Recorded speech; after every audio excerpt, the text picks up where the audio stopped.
Here is the latest Higher Summits forecast brought to you by our friends at the Mount Washington Observatory. Weather above treeline in the White Mountains is often wildly different than at our trailheads. Before you hike, check the Higher Summits forecast at mountwashington.org. Weather observers working at the nonprofit Mount Washington Observatory write this elevation-based forecast every morning and afternoon. Search and rescue teams, avalanche experts, and backcountry guides all rely on the Higher Summits forecast to anticipate weather conditions above treeline. You should too. Go to mountwashington.org or text forecast to 603-356-2137.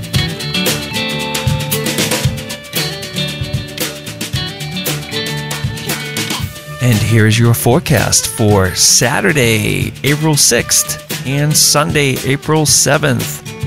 Saturday, in the clouds with snow showers. Additional snow accumulations of trace to 2 inches with a high in the mid-teens. Winds will be north at 45 to 60 miles per hour early, 35 to 50 miles per hour midday, and 45 to 60 miles per hour with gusts up to 70 miles per hour later. Wind chill will be rising to 0 to 10 below. Saturday night, mostly in the clouds under mostly cloudy skies with a chance of snow showers. Possible additional snow accumulations of trace to 1 inch. Lows will be in the lower teens. Winds north shifting northeast at 45 to 60 miles per hour with gusts up to 70 miles per hour, then decreasing to 30 to 45 miles per hour, when the wind chill will be falling to 5 below to 15 below. And Sunday, in and out of the clouds, trending towards clearing later. With a high around 20, winds will be northeast at 30 to 45 miles per hour, with gusts up to 50 miles per hour. And the wind chill will be rising to 5 below to 5 above.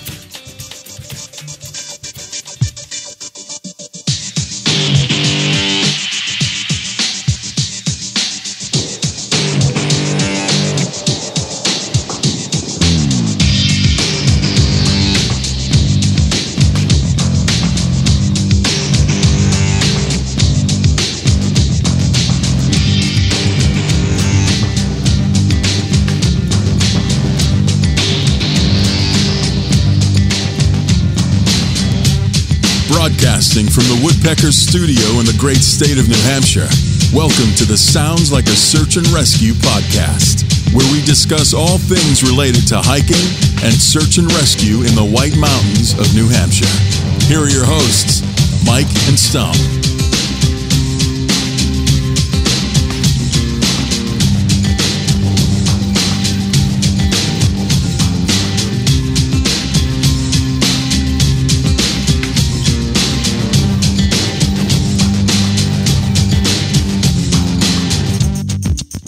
All right, I am recording. Yeah. And then I'm going to open up my beer. Crack. It looked like it took a little effort. Crack. It did. It was like, you know, sometimes the beer, like it's like the tabs are very flush against the metal, and you know, I'm sensitive. I don't want to break my knee. Right. So, it's funny. All right, so are you back to normal now? Did you lose power? Yeah. We had the old usual nonsense here at Gateway, but back to action. Get a generator. Yeah, I suppose listeners are not happy. Yep. Yeah. It's delayed by 12 hours. Still listen to it on all right, the way back from the mountain. Listeners, if actually I have an idea here, Stomp listeners, if you don't want us to be delayed, Stomp needs a nice generator, so donate some coffee. Yeah, there we go. Oh, That's goodness. Good. All right.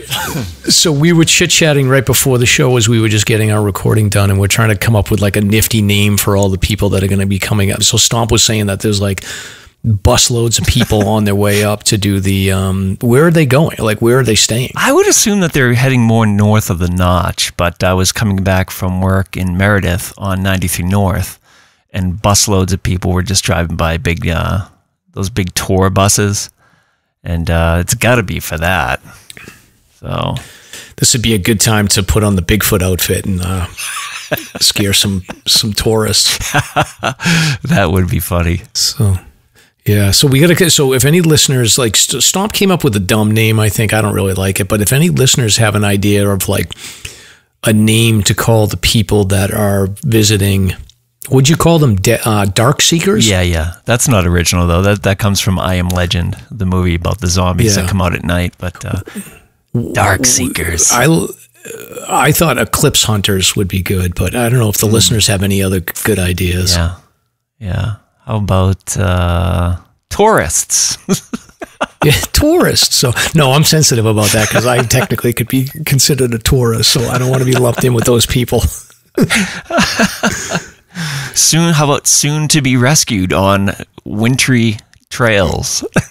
Oh boy. Well, you know what the good thing is that, well, it's a good thing and it's a bad thing, is that the path of totality is like well out of the way of most of the volunteer search and rescue groups. True.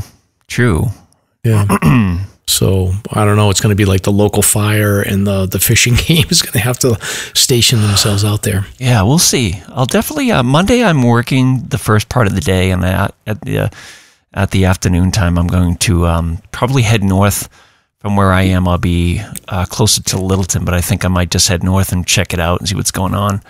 I'm assuming the notches will be bottlenecked. Yeah. Well, good luck. I'll be on the other side of the pond, so good luck. Oh yeah. Yeah, but welcome to episode 146 of the Sounds Like a Search and Rescue podcast. This week, we are joined in a segment by Jack Kingsley. So Jack is the subject of the short film The Caretaker, which was released recently via the production company Warden. So we were joined by Josh Bogardus on episode 143 a few weeks ago. Josh had discussed the behind-the-scenes process of making the film. Now we are joined by the man who was the main subject of the film. So Jack's going to share his experiences as the caretaker of the Harvard cabin. He'll dive into some of his hiking and climbing background, and we'll learn a little bit more about his recent pursuits, including his work as a firefighter, where he's currently stationed in Australia. All this, plus we will do a review of a recent hike on Mount Chocorua. We're going to talk a little bit more on Eclipse planning, so we'll have like a dedicated segment on that, and we'll give you our advice on where we think, where we would go. And then we'll break down some safety tips and suggested hikes around the Eclipse. So here's a hint from me, stay a little bit south. Then we're also going to tell the story. I ran into an older gentleman, Stomp, an old guy at the parking lot at Chocorua. So this guy's got some history. He's got a fancy license plate around hiking, and I got to talking to him, and then I did some digging in his background, and I went down a little bit of a rabbit hole about a tragic, fatal last hike in Maine from the 1990s that I want to share with the listeners, and I think you'll be interested. So I'm Mike. And I'm Stomp. Let's get started.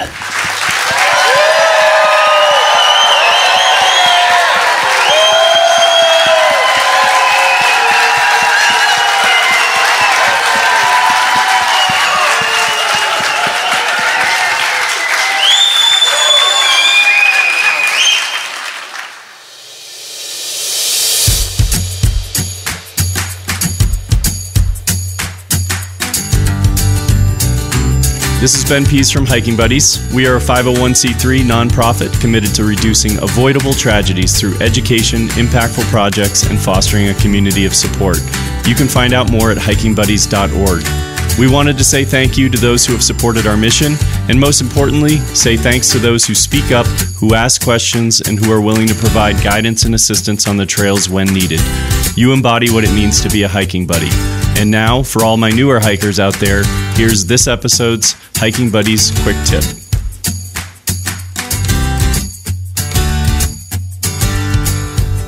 Do a spot check.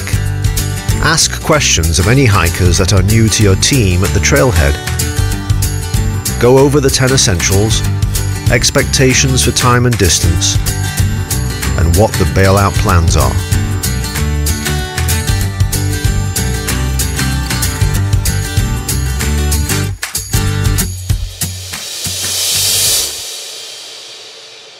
Let's get started. All right. So I want to start off with one heads up to the listeners is everybody knows the famous Eric Todd Sweets. Yeah. So Eric had put out a message that he is helping out for an adapted hiking activity. So this is on April 13th, which I believe is a Saturday. He's looking for volunteers, so he's helping out Sasha, who's one of the athletes that he's working with. And I guess they need help with a trail rider up to Tuckerman Ravine to Hermit Lake Shelter. So he's looking for like 8 to 10 more people. So if you're interested, you can reach out to Nate Hansen, and his email address is nate@adaptivesportspartners.org. So again, nate@adaptivesportspartners.org. And I'll include his info in the show notes if you want to help out. Cool. That's great. Yeah, that's a really... And you can hike with the legendary Eric Todd Sweet, and he may even take his shirt off and take a photo with you. and do some handstands. Yes. That's excellent. No, that's great. And he didn't ask me to do that. I just saw it on like social media, and I figured I'd give a shout out. So. Yeah, it's always great to give back to the community, especially in that arena. Adaptive sports. Especially, yeah. Yeah. Yeah. I think that'll be that's going to be a muddy mess going up Tuckerman to the Hermit Shelter with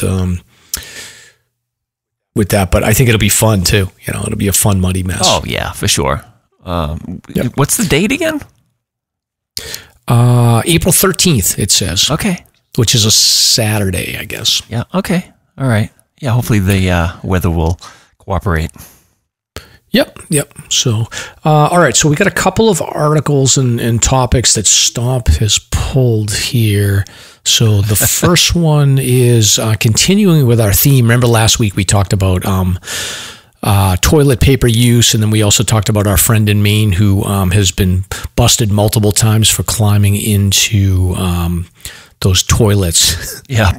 So this is, Stomp had quoted that there is a shitty situation on the Appalachian Trail. So this goes into through hikers. Yep. And through hikers, one of the things that before COVID came around, the big thing that through hikers were constantly afraid of was norovirus. So there's been a norovirus outbreak reported on the Appalachian Trail. Wonderful. So can you explain to us the cause of norovirus outbreak, Stomp? Well, it's a highly infectious stomach bug, and it's transmitted through direct contact with an infected person. So that's sort of interesting. I'm not sure the exact genesis of this, actually. Let's see here. I can tell you. Go ahead. What's your theory? I can tell you. When you're a disgusting through hiker, yeah, and you go pee, and then you do other bodily movements, and then you get nastiness on your hands. Yeah. And then you go to the shelter or the table or whatever, and you touch food or you touch the table, and then somebody else touches it, and then you get a stomach virus. Or in the shelters, spread it around there. Yes, that's nasty. Exactly. Yeah, some of the symptoms, of course, include headache, fever, body aches, and it can last for 12 to 48 hours. Vomiting, diarrhea. Oh my God. That's like... Oh, you should get, can you get vomiting and diarrhea drops into this section? Oh, of course. Or like a vomit, at least a vomit. I've got the vomit ready to go. Suggestions: stay isolated if you're sick, wash your hands, dispose of waste, and all that good stuff. But as if that hike isn't challenging enough, let's throw some norovirus on it.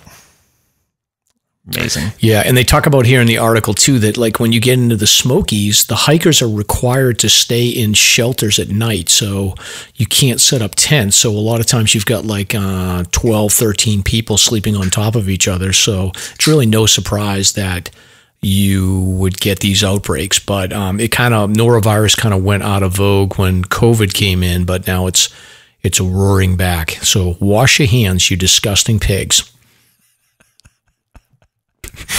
Oh, good stuff. That's pretty hard. How easy that is when you're through hiking, but I think you have to what if you, Stomp, what if you know how they have fires in the fire pit? Maybe the listeners can chime in on this, but I feel like if you have a fire in the fire pit and then you wake up in the morning and then you rub your hands in like the ashes, like maybe that Is that like soap? Got me. I mean, I've heard that before. You might not have any hands left. Or then you'd be dealing with make sure that the third-degree burns. You make sure it's not hot. So, what kind of advice is this? I don't know. I'm just thinking like it sounds like something like that a bushcraft person would do. Yeah. So I just thought I would be bushcrafty. So I don't know. So somebody tell us like if there's an alternative to soap, then let us know. Oh boy. That's funny. This is why I only do like weekend warrior stuff and I do day hiking so I can go home and take a shower. Oh man. Okay. All right, Stomp. So this next one here, hikers are protesting a new, what is this? Hikers are protesting a new Beetlejuice-like sculpture in Pinnacle Mountain State Park. Right. So this is like, holy Moses. So this is this picture. How do I describe this? It looks like beautiful. It's a blue blob that has like little nubbins on it. Right. And it's probably like maybe 3 feet tall. Mm-hmm. And then in addition to that, it looks like somebody painted rocks silver and then stuck them on so that it's like polka dotted silver rocks over a solid blue hunk of whatever other rock. Yeah. But it's like a shape rock. So anyway, it's disgusting. It's a sculpture, and local hikers are disgusted with it, and they've started a change.org petition to prevent the installation of any more of these art pieces. Yeah. So, I mean, if I'm a hiker, I don't want to see modern art unless I'm seeking it out intentionally at a museum or some of these outdoor art places. But apparently, this was not. It was not taxpayer funded. It was a private donation to the Arkansas Park and Recreation Foundation, or through that. And hikers are up in arms about it. So 1,700 people have complained about this. I don't blame them, especially that thing. I don't know. Yeah, it's horrendous. Yeah. I feel like there's a hierarchy. So like state and federal forests. In state parks, like I feel like you keep that stuff out of it. Maybe like town parks, you can do like temporary displays. Like I know in Newburyport and Maudsley, they do like a temporary display of like Halloween art that people can like walk through and then they take it down. So I feel like, maybe temporary installments that are themed at like a local town park are appropriate, but not at a state park like this. Yeah, I agree. But this literally looks like a 2-year-old made it, so it's horrendous. Yeah, it reminds me of that scene from Wonka, like Violet, you're turning violet. Violet minus the head on the top, like a gigantic blueberry. Yeah. With welts. I want an Oompa Loompa. Oh boy. So, good stuff. All right, and then the next one here, we've got this is a good one here. So evidence of giants have been discovered in Nevada. So stunned archaeologists probe claims of giant skeletons in Nevada caves where they found a 15-inch sandal that had been worn down, as well as massive handprints across the walls. Isn't that wild? Yeah. So archaeologists have long been baffled about claims that a long-lost group of giant humans that stood 10 feet tall once lived in the southwestern U.S. So supersized human skulls, 15-inch sandals, and massive handprints have been uncovered in these excavations in Lovelock, Nevada over the last century, and it continues to spark curiosity. So these are called the Giants of Lovelock. I've never heard of this one here. It's wild, yeah. Red hair. They used to have red hair, and they were 10 feet plus tall. 15-inch long sandals. 15 inches. That's sort of interesting. Yeah. So I guess there's like 60 human skeletons. I guess this is originally like there was like a biography of a guy who was an engineer from like the 1930s that had originally discovered some of this stuff. So originally this stuff had been excavated, like even going back to like 1912 and 1924. There'd been thousands of artifacts, but the giants are, so a 15-inch long shoe would roughly translate to a 29 size shoe in the U.S. Yeah, that's a big foot. Bigfoot. It's a very interesting story. It reminds me of the, remember the Dead Sea Scrolls that they found? And they found those biblical books that talked about giants. Enoch, I think it was Enoch. They talk about these, Nephilim or something. It's like that Russell Crowe Noah movie. Exactly, yeah. And the thing is about that, so we're going off topic here a little bit, but like my understanding is that there's like, I've gone down these rabbit holes before where people will say like, it's not really aliens that you have to worry about, it's like creatures from other dimensions, and there's these things called like fallen angels. Yeah, right. And they're supposed to be like giants, but you can't see them because they're in another dimension. So maybe, I don't know, maybe there's a crack in the dimension here, Stomp. But if any of that stuff shows up, like I'm hoping I'm gone before any of that stuff happens. Yeah, maybe that's I'll try to find maybe that's a portal they came through it. Yeah, I don't know, but I'll try to find what is it called, Nephilims or something? Nephilim. I'll try to find it. I'll try to find an article about that stuff because it's kind of fascinating. And I actually have a friend that has a podcast that like does a lot of stuff on that, so maybe we'll get them on and we can do like a topic about like freaky stuff like that. So, sure, I mean, it all comes back to archaeology and anthropology, so it's really fascinating stuff. I mean, this had to come from somewhere. Yeah. They date these remains back to what, 2000 or 3000 BC with carbon dating. Yep. So yeah, it's super interesting. I don't know, something's in the food, Mike, because I'm certainly not 10 feet tall. Well, I can tell you this much. I definitely was not like part of this giant thing. Like I was whatever the little people are. All right. So anyway, that's enough nonsense. Yeah. So we've got a special event coming up to benefit the Mount Washington Observatory. So listener Ellen Esterbrook had sent this over to us, Stomp. So what is this all about? Yes. So next Friday, 4/12, there's a fundraiser. And let's see, it's the 90th anniversary Big Wind Day celebration. And the celebration is in reference to the 231 mile an hour wind gust that was was recorded up on Mount Washington and is still the world record for a staffed weather station. So what they're doing at Tuckerman's, it's free and open to the public from 3 to 6 p.m. And with $1 of every 6,288 stout sold, benefiting the Mount Washington Observatory. So that sounds like a really cool thing. And there will be live music, food trucks, educational, and family-friendly activities. So thank you for the tip, Ellen. That sounds like a great time.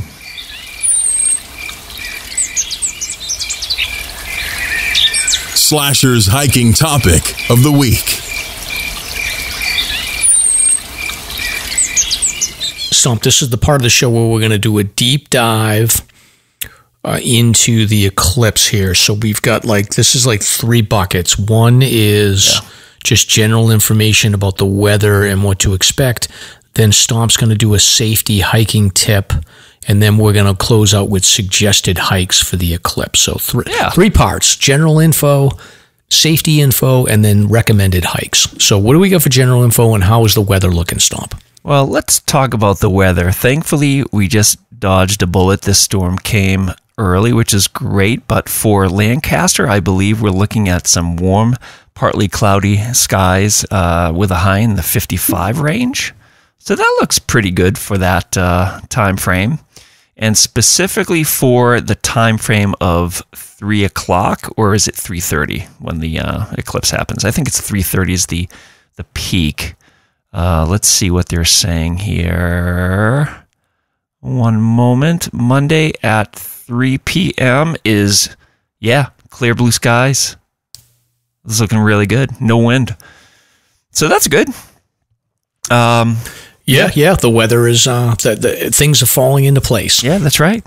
So in Lancaster, which is the big destination here in New Hampshire for this event, the eclipse will begin at 2:16 p.m. and then max totality is at 3:30 p.m. and that's the fullest covering of the sun by the moon. So you have a good span of time there. See, that's the thing. If you go to Lancaster, I guess the event is longer than, say, if you're south where I am or elsewhere. So most bang for your buck is up in Lancaster. Yeah. I'm sure they're going to appreciate us directing everybody up there. I think word's out.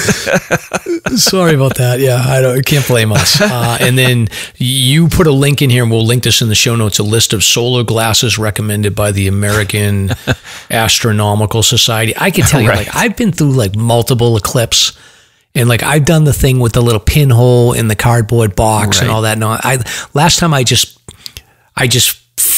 what do you call it? I just like Squinted? basically went.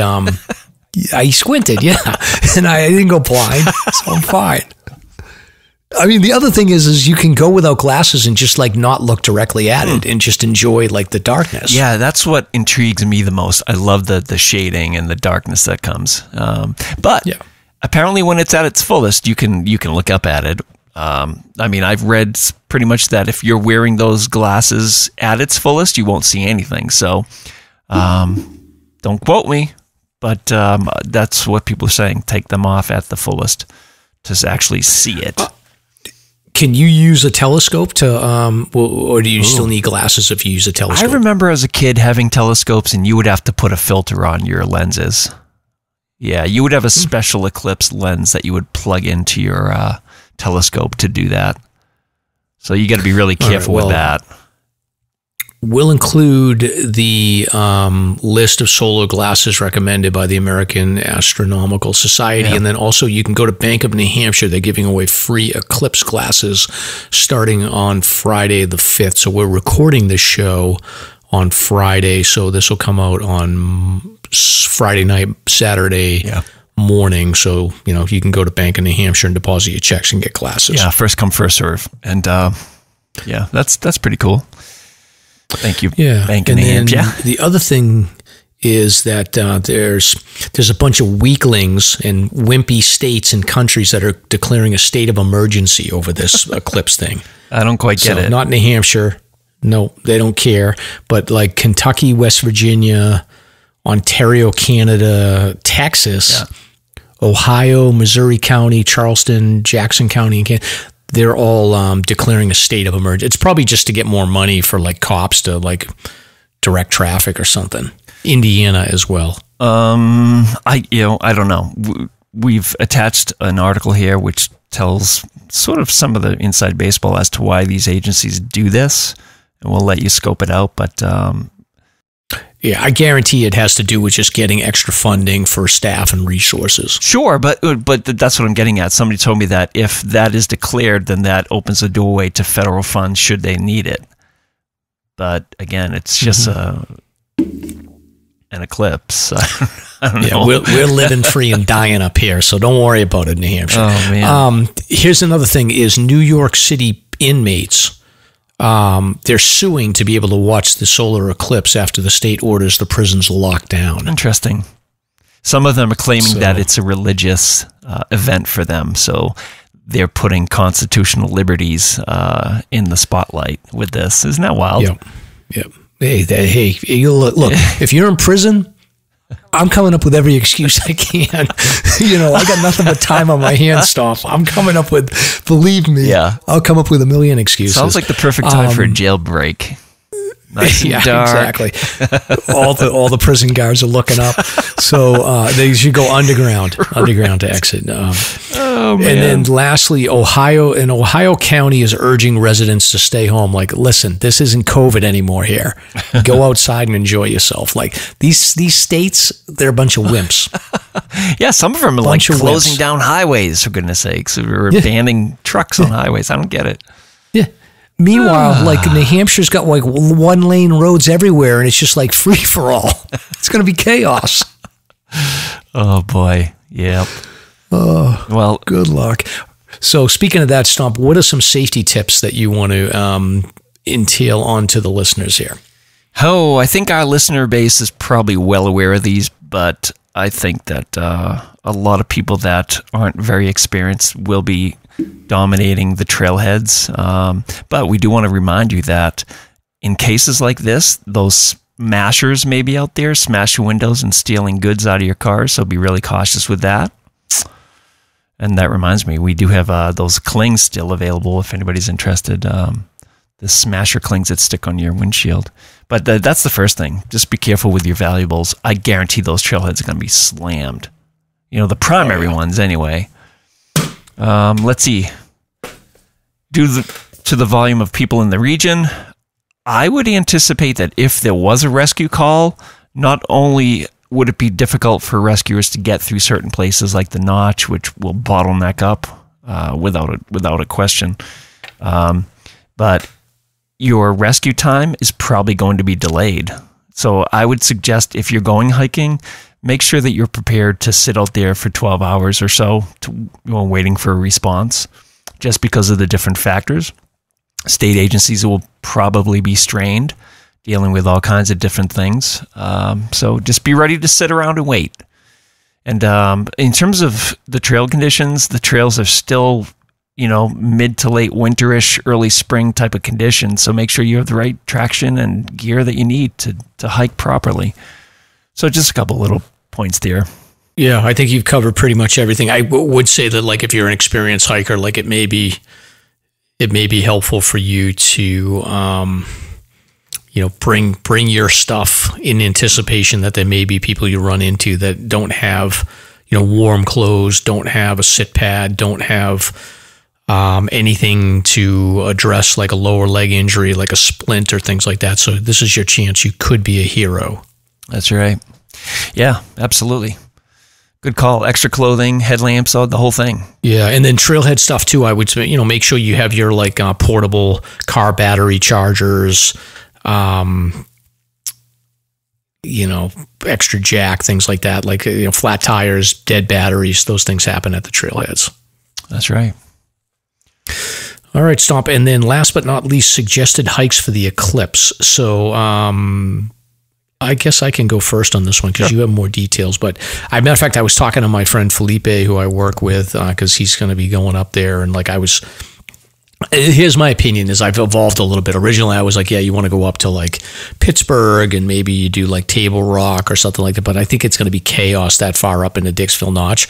So for me, if I'm like from Massachusetts or Southern New Hampshire, something like that, and I'm going up, I'm going to stay south, and I'm going to just accept that I'm not going to see it for as long, but I am going to go south. So my first pick is the Bulge. So head over to Unknown Pond, and then that Cabot Horn Bulge loop there. Yep. I'm probably just going to head up and do that short hike up to the Bulge, and I think that's going to be a good spot to check it out. So you get a clear northerly view there. So via Unknown Pond. So you're going to park and then walk the road all the way in, or what are you thinking? Well, I mean, you could. I'm assuming you can get in past the fish hatchery, but I'm sure there's going to be a lot of cars there. But maybe it won't be as crowded as people that are heading directly north, because you're basically right on the southern end of the path of totality, right there. Right.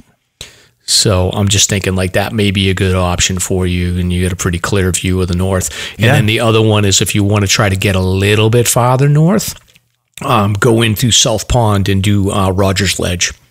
Yeah, that's a good call for sure. Yep. Yeah, you can do that one. And then the other option that I have, I got two more. If you want to try to get a little north into the path of totality, then I think going into Gorham, taking a right on Route 2, and then going up, hitting up Route 5, and then going up to Grafton Notch, and then potentially getting over to Old Speck or Baldpate in one of those. Like if you can get into Grafton Notch early and see how the traffic is, and then maybe you can get out to Old Speck, or you can get to Baldpate or something like that.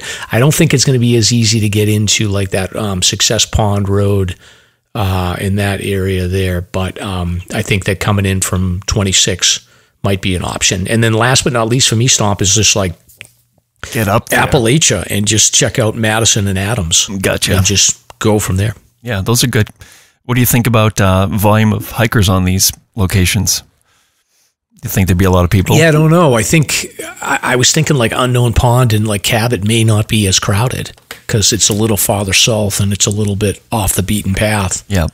So that was why that would be my first pick. Mm-hmm. Yeah, those are good calls. But I mean, it's going to be more crowded than it normally is for sure. Yeah. All right. Those are good. I like them. Yeah.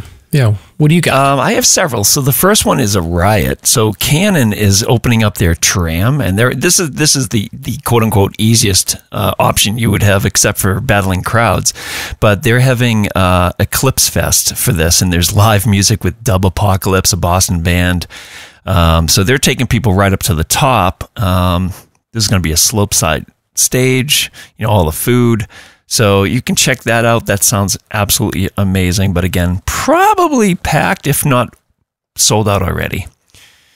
This is another one. The Lancaster Whitefield people are going to kill us for this one. But probably the easiest higher peak in the totality range would be, for me, Mount Agassiz. It's a little bit south, but once you get up to the top there, that's right up in Bethlehem. You're going to get a decent view.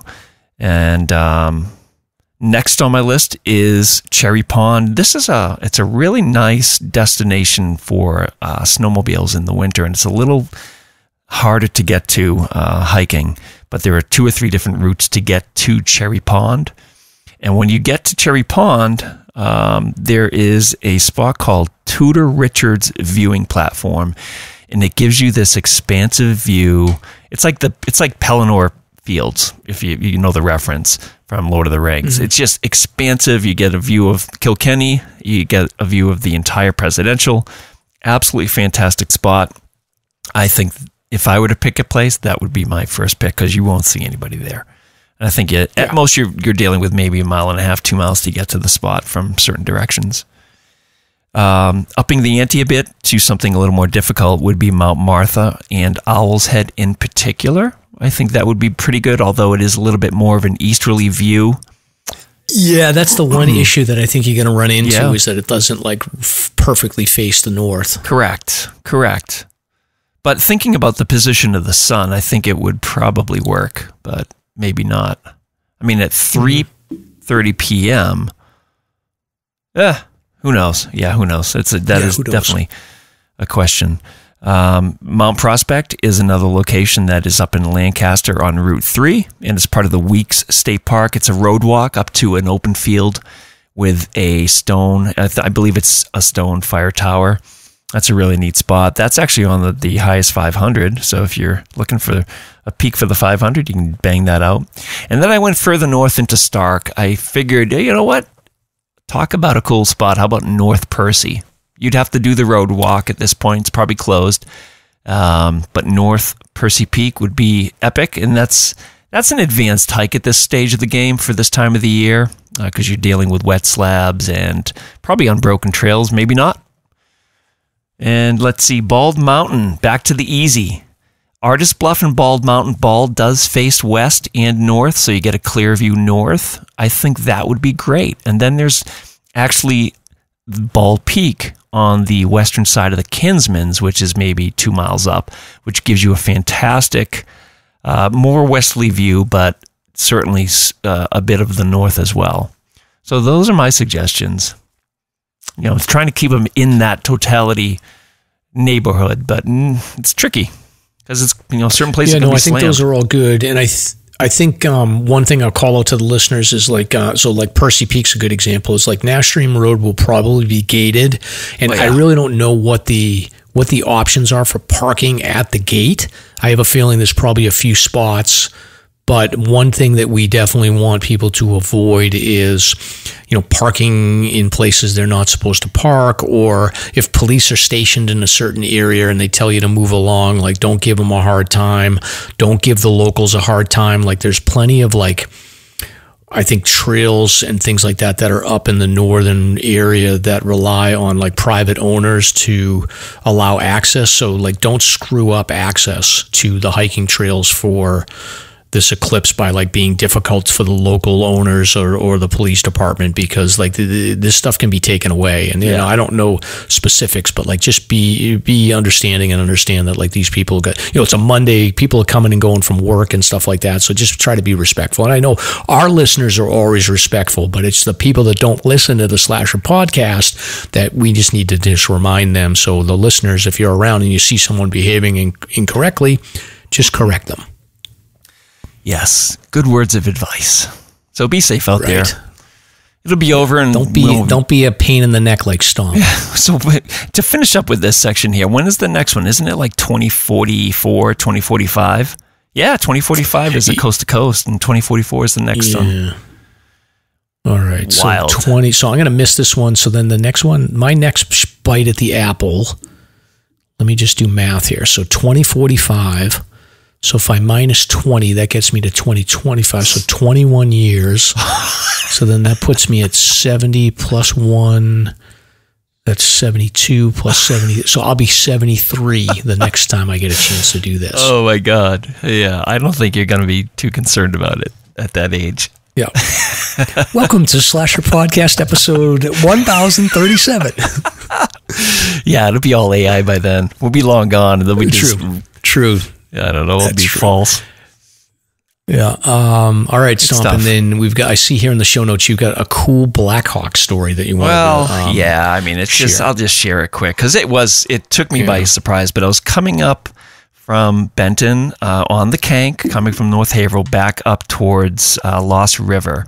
So you've got the pond there on the right, and then it banks steeply left, and it goes back down to Woodstock and Lincoln past Lost River. So as I'm coming up to the pond, a Black Hawk comes over my truck by about, I don't know, it had to be like maybe 50 feet above the truck, came zipping forward, and I didn't hear it because I was sort of blasting music at the time, but it was the most impressive, freakish thing I've ever experienced. It was so unexpected and just so cool to watch.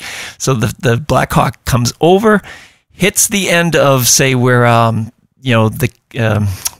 Moosalok, the lower hills of Moosalok, and you have to bang a left. So it literally banks hard left and then sweeps down into the valley. And then as I pull around the corner past the trailhead for Beaver Brook, there it is, just cruising straight down the Kank into the mountains. It was just so cool. I don't know if anybody else saw that. Did you immediately put on Creedence Clearwater Revival, Fortunate Son, so that you were in the vibe? Right. Oh, man. So I wonder, matter of fact, that's what we should have asked when we had the Black Hawk crew on. We should have asked them if they'd listen to that song when they're flying. Yeah. So just a cool little thing. We all know that hiking a mountain can be hard at times. So here's a corny dad joke to help you get over it. Ba-dum-bum. All right, so this is the part of the show where we do a dad joke, Stomp. So, oh boy. Why did the nurse need a red pen? Red pen. I have no idea. In case she needed to draw blood. That's awesome. Yes, that's really good. Right? Oh, boy. That's from my 365 Days of Dad jokes. And check those babies off. Thank you to Lance and Camilla for that present. That's awesome. Hey, we have a return sponsor. CS Coffee's back for a run. Hooray. So, listen, our podcast is supported by this awesome instant coffee, and it's by CS Instant Coffee, makers of premium compostable coffee. It's straightforward and eco-friendly, perfect for anyone who loves the outdoors as much as we do. It's great for backpacking, day hiking, and camping. And here's a little bonus for the listeners. If you want a free sticker, just shoot them an email at info@csinstant.coffee. You can also visit the website at www.csinstant.coffee. And that time of the year is coming where you're going to be out there backpacking in the warmer weather. So this company's really great for that morning rush of coffee that everybody loves so much. Yep. I've given up certain things, but I will never give up my coffee. Oh, that's a tough one to give up. Oh, man. Yes. Yeah, just moving on here. We have free stickers at Ski Fanatics in Campton off of exit 28, Campton, New Hampshire on Route 93, or Spinners off of Dascombe Road, Route 93 in Massachusetts. Say hi to Dolls and Pops. Obviously, you can advertise with Slasher. Just reach out and we'll give you the details. And you can also get the Slasher swag at our online bonfire shop, which is blowing up. Thank you to everybody that's purchased all these cool sweatshirts and T-shirts and everything else. It really helps spread the word about the podcast. Hey, Stomp. Yeah. I've been rocking my Slasher sweatshirt. Have you? What color did you get? Did you get the that blue indigo one there? No, I got that from the girls, but I got gray, like a gray sweatshirt. I love the colors. So, yeah. Colors are the best. And it's very soft and comfortable. So, I feel like the sizes run a little small. Okay. That's the only thing I'll tell the listeners. But, yeah, my daughters have been wearing them and stuff, and everybody's getting very excited about the sweatshirt. So it's a good time. Mrs. Stomp actually got one of the dark black and like grayish tie-dye ones with the dark logo on it. It looks really cool. It's very different, but it's super cool. So anyway, bonfire's blowing up. So this week we much better than the other one you had with my face on notebooks and all kinds of crazy nonsense. So if listeners dig deep enough, they'll find that page because it's still active. Burn it. Yeah, those are tough times for swag. Yes. Yeah, we're learning about the merch. Yeah. And this week we have a donation, a coffee donation from Jen Grizzy. She donated 5 coffees, and she made note that she was listening to the Wintry Mix, which is a recent DJ mix there, while hiking in the 80K. So thanks, Jen, for the donation and listening to the tunes. And we got legal bills to pay here, so we need coffees. That's right. Yeah, news coming on that. Let's see. Next sponsor, 48 Peaks Alzheimer's. We are getting into gear for the 48 Peaks season. Use your passion for hiking to help end Alzheimer's. In one collective effort, 400-plus hikers will climb New Hampshire's 4,000 footers or create their own challenge to support the mission of the Alzheimer's Association. The annual hiker celebration will take place Saturday, June 8th at Reckless Brewing Company with raffles, food, and an amazing community. Hike that weekend or any day you want. No fundraising minimums required, but those who raise $100 will receive this year's performance-grade purple t-shirt. Let's turn the White Mountains purple to end Alzheimer's. Visit alts.org/48peaks. That's alz.org/48 peaks. Yeah, and I've officially joined a team, so awesome. Look out for me soliciting donations from the listeners. Hey, we're putting together some raffle stuff too, so maybe we can throw in some sweatshirts and t-shirts and stuff like that. Slasher swag. Yeah, we'll see. Yeah, we'll see. Sounds good.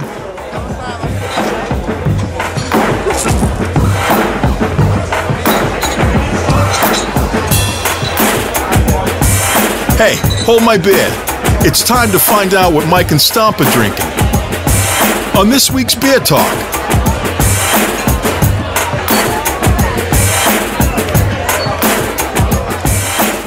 All right, Stomp. So this is the part of the show where we talk about what we're drinking. So it's Friday night. What are you drinking? Well, this is a funny story. I was at work and I forgot my license, so I didn't get anything. And on the way home, I asked Mrs. Stomp to grab me something, so she got me something random here.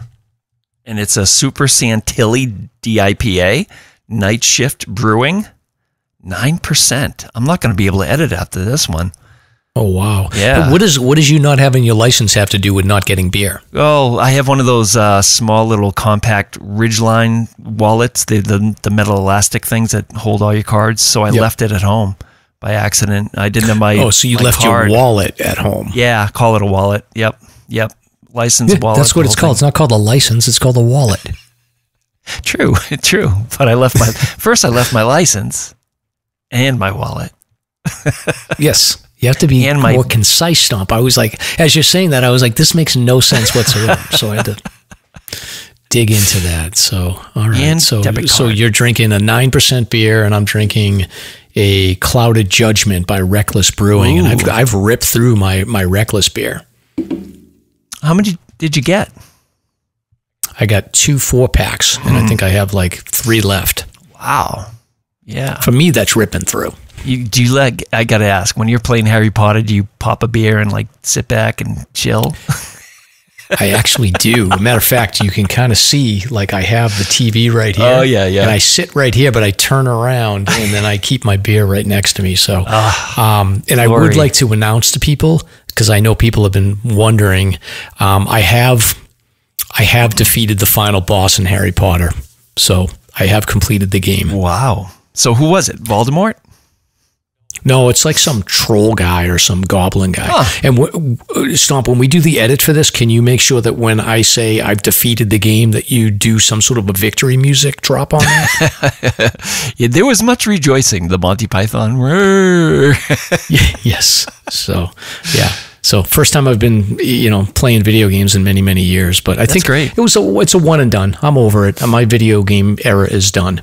Oh, come on. You got to get into the Lord of the Rings games, man. They're great. Oh, yeah, maybe. We'll see. I think I'm going to go back into my reading books era. Okay. So, yeah. Good stuff. I knew we should have gone left back there. Stomp, don't worry. I know it's this way. I've got a feeling in my gut. Are you sure you're not about to have a bowel emergency? Totally. We got this. But I just blew out my hip. Fell down that gully with my 40-year-old microspikes. Suck it up, Stomp. It's 4 p.m. We're at 3,500 feet. We got 9 miles back to the parking lot. Your leg may be broken. We got no cell connection, and we can't feel our fingers. But we're finishing all of my list tonight. By the way, I need some water. I'm empty. I would if I could see what I'm doing, but my headlamp batteries are dead. You gotta be kidding me. What a chump. This is the last time I hike with you. Whatever, mister. Do you know me? I have a podcast. Whatever. Let's find out what Mike and Stomp have been hiking.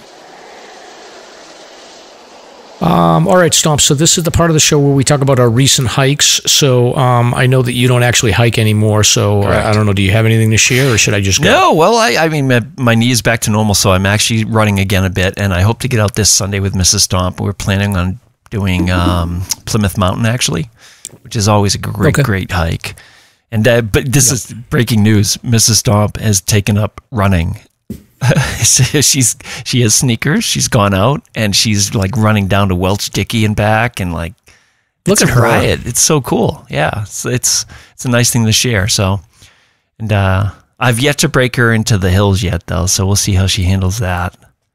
Yeah. Let her ease into it. Don't ruin it for her. Just let her vibe. Yeah, she's loving it though. Yeah, cool. She can get all new Athleta gear. Yeah, look all cool. Yeah, good for her. But all right, so no hiking for you, but you do have something planned for content for next week, so I appreciate that. That's right. I can't do everything around here. Correct. It's been a long run. I did go out and hike, and I went out to Mount Chocorua with Nobby Hikes and Knox the super dog. So Nobby has a dog named Knox. So great pup. Yeah, great dog. Yeah, he's really, really easy on the trail, which is great. So trails were an absolute nightmare of post holes. So sounds awesome. I was actually shocked. I've never seen the trail. I actually never have been on a trail that was that bad. Really? Deep post holes? It was insane. I mean, were you guys like ridiculous post holes? I felt bad for the people. I was like, I just can't imagine how miserable their day is. But we put snowshoes on like almost immediately, maybe like a quarter mile in. We just put them on, and then we did our best to try to clean the trail up. So I think if you're faced with this issue with post holes, I think I would always take your snowshoes with you.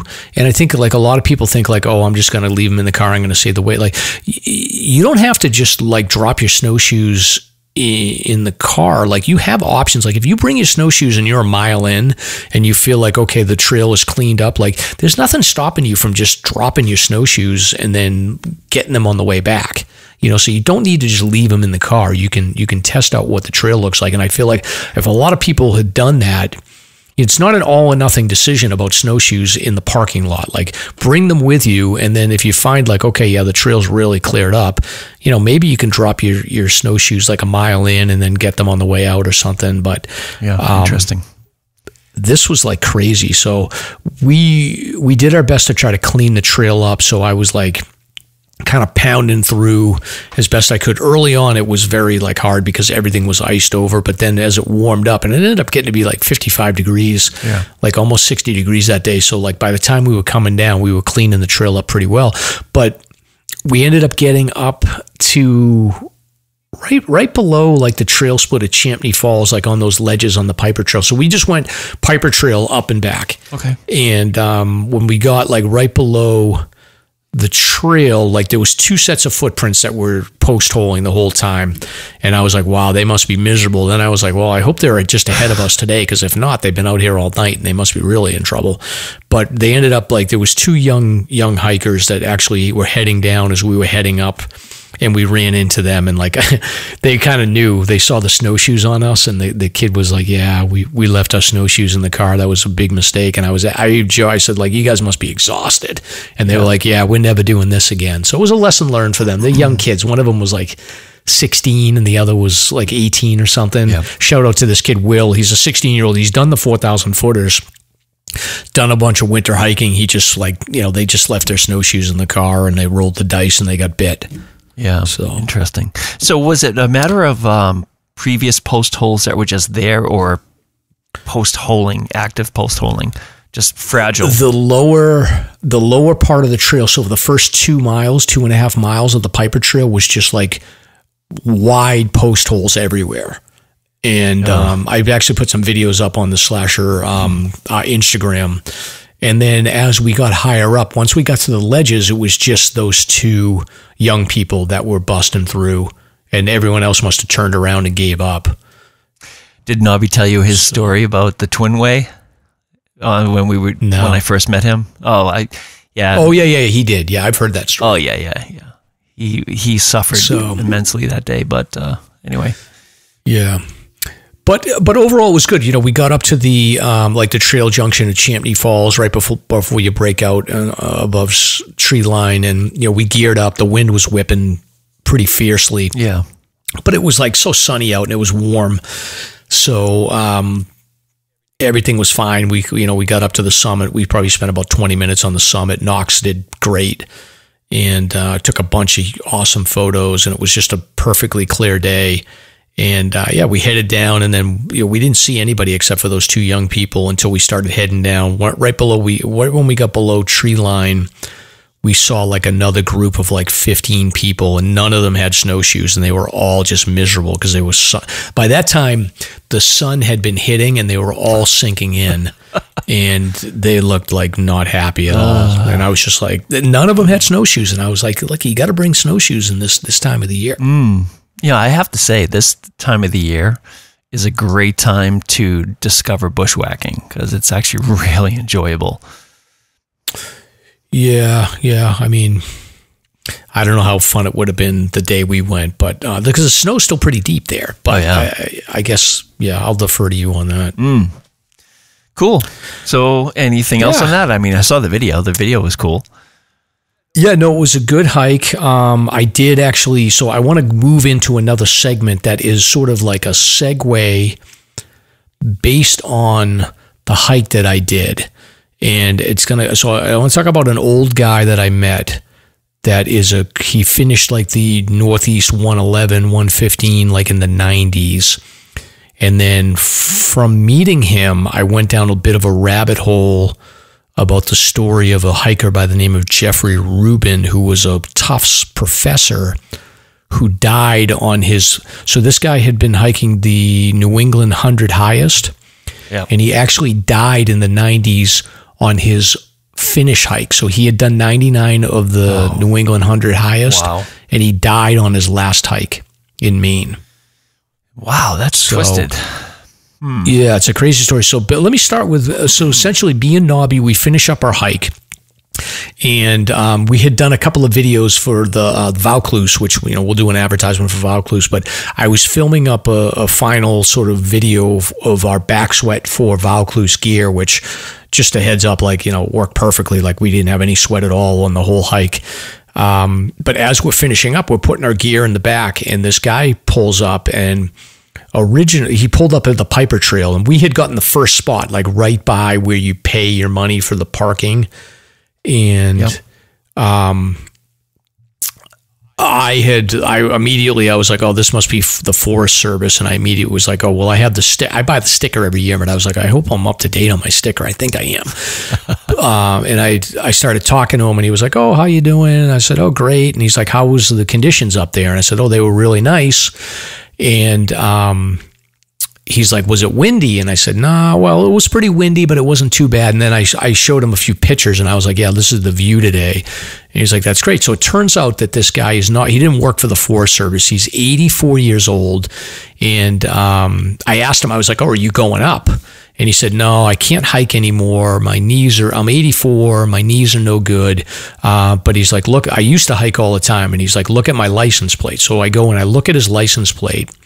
And his license plate is NE NE 111 So he's Northeast 111 And I was like, oh, so you've done all the Northeast 4,000 footers? And he's like, yeah. And I said, when did you do them? He said, oh, I finished in the 90s. And I was asking him, I was like, all right, well, how did you used to research stuff? And he's like, I don't have a computer. I don't do any of that online stuff. And he's like, I just 100% did all the research on the Northeast 111/115 based on guidebooks. And then he starts talking about how like they added the additional 4 summits. And he's talking about how like that was like a change to the list. And I asked him his name. So his name is Ron Marquise. So if any listeners are out there and they know this guy Ron, like, give me a heads up, because I didn't get any of his contact info, but I actually would like to follow up with him and sounds great. Let him listen to this segment. But he doesn't have, I told him I had a podcast. Matter of fact, I gave him a sticker. And I told him like, oh, check it out. But I don't think he has a computer, so I don't know how he would listen. But he was telling me all about like, back in the day when they would hike and, how there wasn't that many people that were doing it. And we were talking about gridding and all this stuff. And then he told me that, so he's an old mill worker. So he's from Gorham. He's since moved to Berlin. Yep. He was a retired mill worker. He had worked 30 years in the paper mills up there. Sure. And then he just hiked on his off time. So he retired. I think in like the early 2000s, one of his friends said like, look, you're out there solo, you should get a dog. So he got a dog. So Ron and his dog Teddy hiked the 4,000 footers. So he completed the 4,000 footers in the early 2000s with this dog Teddy. And then he wrote a book for in memory of Teddy, based on their 4,000 footers. So the book is called Trailing Teddy, and I think he self-published it. He sold it as a fundraiser, and he ended up selling like a bunch of copies and donated a bunch of money to the Jimmy Fund in memory of Teddy. Matter of fact, he had a necklace, which I think might have had some ashes of Teddy around his neck. So it was pretty interesting. So it was cool, just like, and it sort of was like it was a good reminder to me that, we're lucky that we're physically capable of doing what we can do right now. We can get out there on a weekly basis if we want, because this guy, he would have talked to me for 2 hours, but we had to get going and whatnot. So he was just basically going down to Hart's Turkey Farm to get food, and then he'd pull into the different trailheads to see if there were hikers there that he could talk with. Interesting. And it just hit me in my heart that like, this is a guy that like he hiked his whole life. Matter of fact, he did the Appalachian Trail. He did the Long Trail. He's been all around New England hiking in the Northeast. Mm-hmm. And, the amount of time that we have left to actually get out there and do these things is limited. Oh, yeah. And, especially as I get into my 50s, I think about this, Stomp, like you're a little bit older than I am. Like we might have a good 20 years left if we're lucky. Well, yeah. Yeah, if you're lucky. There's so many different factors. Exactly. And we could go longer. Martin talks about like hiking well past that age, but you never know what's going to happen. So it really just is a good reminder for the listeners to appreciate your health and the ability to get out there and see this cool stuff, because it does end. It sure does. Yeah, I thank God every time I go out there. I'm like, thank you, God, for my health and being able to do this.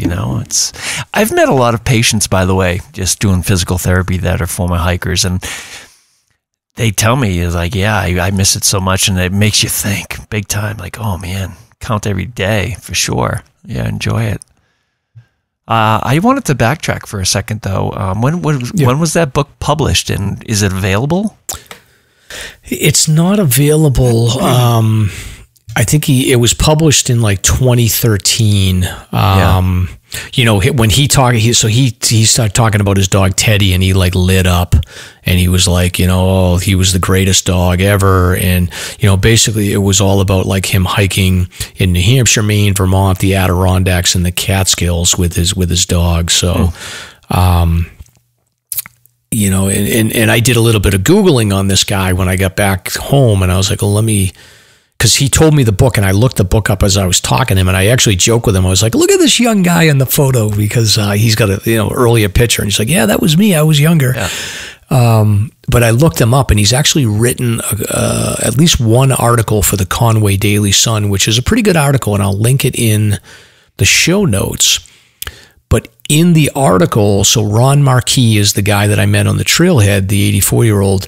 He had written an article in the Conway Daily Sun a couple of years ago about the idea of summit fever, and he told the story about his final hike to finish the Northeast 100 highest, and he had gone up and actually hiked. Let me just get the names of the mountains here.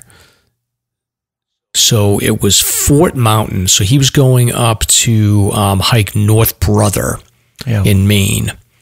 And there's another mountain that's a mile away, but it's a pure bushwhack. And it's in Baxter State Park, and it's really like, you know, there's nobody around if something gets in trouble. So he did North Brother, and he tells a story about like a forest ranger that said like, hey, just a heads up, if you go over to Fort, just make sure that the conditions are good and you're feeling good. And the forest ranger reminded Ron, he's like, look, there's a guy that died in the 90s. He had hiked North Brother, and then he had been hiking with a friend. The friend was like, didn't want to go over to Fort Mountain in Maine. So this guy, Jeffrey Rubin, who was a professor at Tufts, went over to Fort Mountain, and that was his 100th hike on the Northeast 100 highest. And he actually ended up, they don't know what happened, if he tripped and fell, but they found him face down in a stream, and he died of hypothermia. So Ron is sitting there on North Brother, and he's like, wow, I got to go over to Fort, and I'm solo. And another guy actually ended up hiking over to North Brother. So they were talking to each other, and Ron wasn't really feeling it. Yep. And he ultimately decided, like, he's like, I don't think I'm going to hike over there. I don't feel it. I'll come back. But the other guy that he was with was like, let's do it together. And that way we'll stay safe, or we'll die together. So they went and they did it. And Ron finished with a friend. But the story of this guy, Jeffrey Rubin, I guess it was in, I'm trying to remember what year it was. It was 1995. So essentially, like, he had gone up, he had done a bunch of solo hiking to finish his Northeast 100, and then on his very last hike, so he had been there, done that, seen everything when it came to hiking, and still on his final hike to finish that list, he didn't make it. Incredible. Wow. Yeah. Well, so in addition to that, I went down another rabbit hole. This Fort Mountain in Baxter State Park, Stomp, there's actually a plane crash from 1944 on there. Wow. On the mountain. So it's everything about this place like has your name written all over it. Like it's a bushwhack. It was a 1944 Douglas C-54 Skymaster that crashed while performing a mail run between Europe and North America. Interesting. Huh. Had not heard of that. Yeah. So it got blown off course by strong winds. And it was flying low altitude with low visibility, and it clipped the top of Fort Mountain, and all 7 people on board were killed, and the crash site wasn't even reached for like a full week. But the site's pretty extensive, and it's very similar to the crash site on Mount Success, where the fuselage is pretty well intact, and there's a ton of debris. Okay. Matter of fact, the engine is actually in much better shape than the one on Mount Success, but I feel like this place, Stomp, has our names written all over it. Yeah, no kidding. Sounds really cool. Yeah. So Fort Mountain in Baxter State Park. Fort, F-O-R-T. Okay, copy. Very good. So that's my segment on Ron Marquis and Jeffrey Rubin and the plane crash on Fort Mountain in Baxter State Park. Interesting. Yeah, we'll definitely try to get this fella to come in maybe. Is he a local? Do you know where he lives? Yeah, I think he said he lives in Gorham now, so he's pretty local. Okay. So if anybody knows him, reach out, let us know. Give him. I think he's probably a phone number guy, so I can call him if you have his number or something. I should have got his info, but Nobby was anxious to get home, so I blame it on Nobby. Okay. So anyway, but I'll include all the stuff in the show notes too, so people can check it out. There's a good article about Jeffrey Rubin. There's a good article about the plane crash site, so it's good stuff. The book is interesting. It's sort of the same time frame as Tom Ryan's Following Atticus book. I think that was around the same time frame, 2011 maybe? Yeah, 2013 is when Ron put his book out. Oh, cool.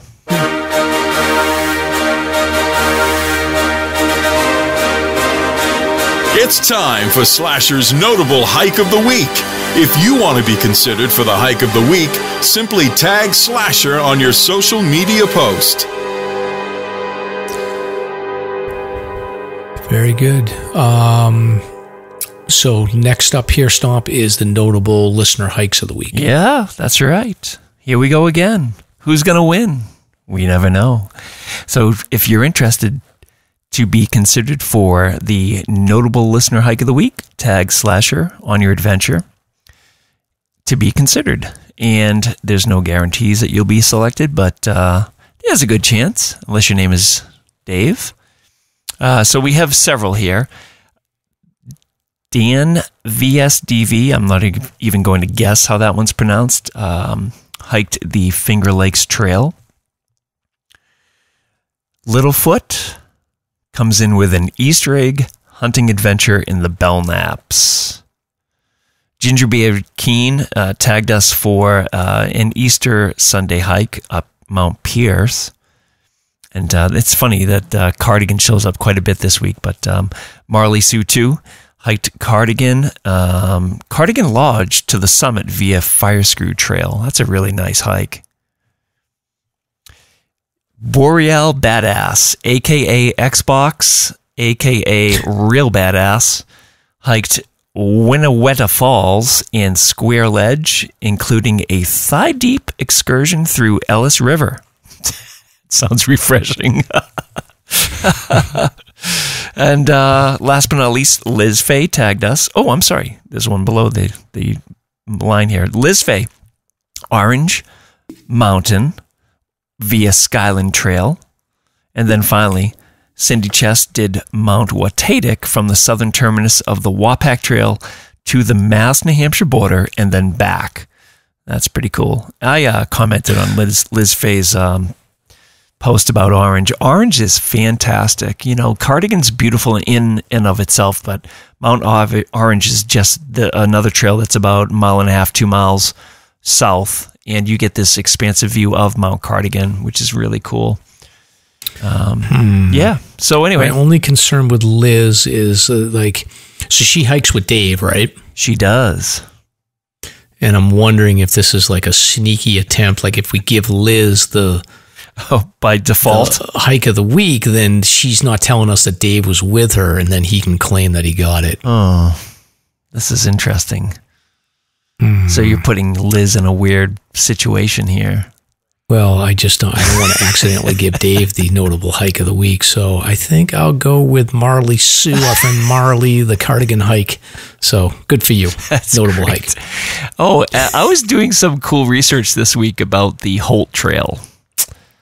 When do you think that's safe to try, given the conditions? I would think probably, so it's pretty high up and it's a pretty steep, it's a pretty steep trail, and then it gets direct sunlight. Oh, yeah. I think, if I recall correctly. So my guess would be, you need a good stretch of maybe 3-4 days worth of 70-degree weather, and then you'd probably be okay.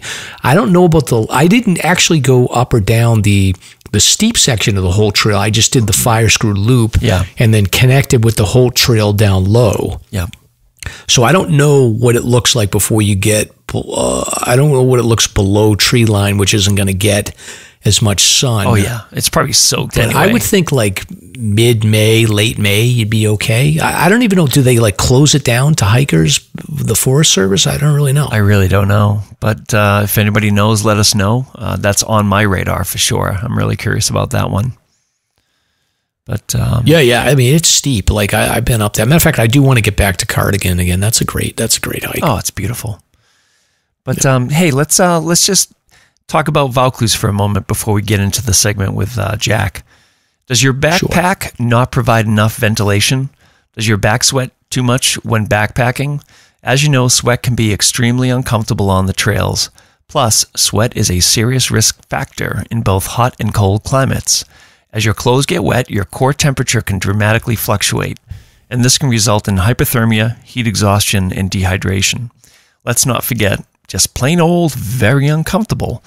Today is your lucky day because we have good news here for you. There's a piece of gear that solves the sweat and ventilation problem, making your backpack more comfortable. Vaucluse. By the way, I've been calling it Vaucluse, but Bryce was clear it was Vaucluse. So I'm going to try to correct that now as I move forward. So Vaucluse Gear's ultralight backpack ventilation frame. This ultralight frame is a backpack accessory that easily installs in your favorite pack, size 15 liters to 45 liters, and creates a ventilating airflow gap between you and your pack. It's also ultralight, weighing around 3 ounces. That's equivalent to a pair of wool socks. Whether you're hiking in cold or hot temps, the ultralight backpack ventilation frame from Vaucluse Gear is a real game changer regarding airflow and ventilation. So visit vauclusegear.com to order an ultralight ventilation frame today. Use promo code SLASHER, SLASR, to enjoy a $5 discount. Plus, let them know that Mike and Stomp sent you. I don't know if I'm going to be able to change my pronunciation, Stomp, but I'll work on it. Yes, we have issues in that area. Yeah, I got it as Vaucluse, but Vaucluse. So, okay. So, Stomp, now we're going to go into our segment of the week here. So, I was able to sit down with Jack Kingsley. So, Jack is down in Australia right now. And we get into it during the discussion here, but it's a really cool segment. Jack was featured on the short film Caretaker that highlights the Harvard cabin. So, I was able to talk to him about a bunch of different topics, particularly around the Harvard cabin and the making of the film, but we got into a bunch of other details too. His dad sounds like a cool dude too, Stomp. It sounds like we want to hike him with this guy, but overall though, Jack's a great guy and a really solid young man. So I think let's dump into the segment here, and then we'll come out the other side, and hopefully everyone will enjoy this. All right, let's go. You beat me to it.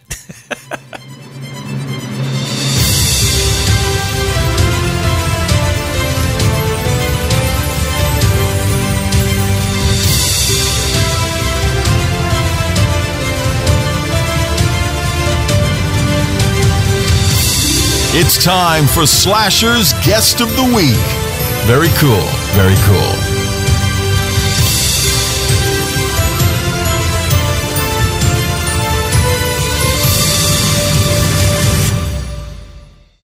All right, so welcome, Jack Kingsley. It's morning time for you in Australia. So have you woken up? You got your coffee?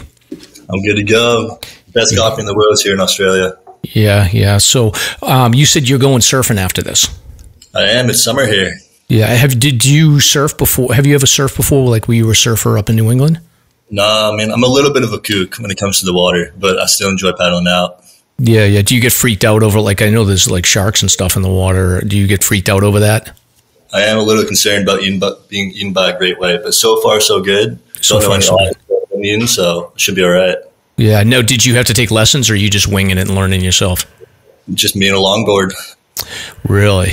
So, and what made you decide to do a longboard over a shortboard? I'm always curious about this because I don't know. I did a little bit of surfing in Rhode Island when I was a kid, but I don't really know much about it. Yeah, it's just the stability for me and the ability to paddle out. You know, the shortboards are kind of like Lamborghinis, and they're got a little bit too much bite for me right now. So, still learning.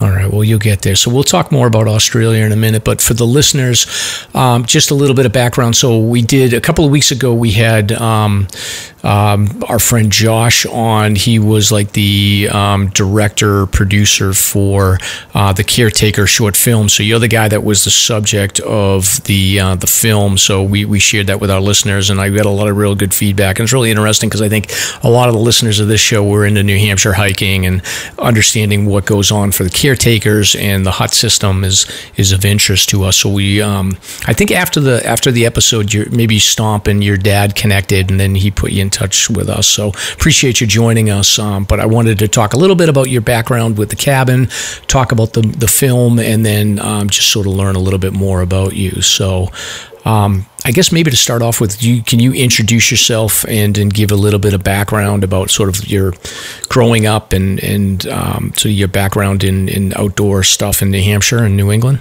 Yeah, totally. So Jack Kingsley, I grew up in Portland, Maine. My father was a mountaineer. My mother, her whole family is firefighters. And growing up, I mean, any chance we got, if it was in the ocean, on a rope, gotta get thrown into anything that we could. You know, we used to get woken up and just go on adventure days, which is just, we're going to the mountains, we're going to figure it out. And I started going to Mount Washington really young, and coming back year after year after year. And then pretty soon there, I was going to the Harbor Cabin. Yeah, and did you, so you took to this, obviously, so you're doing firefighting right now in Australia too, right? I am. All right, so you got your father's got you on the mountain piece of it. Your mom's side of the family's got the firefighter bit of it. How much? So you did a lot of hiking with your dad.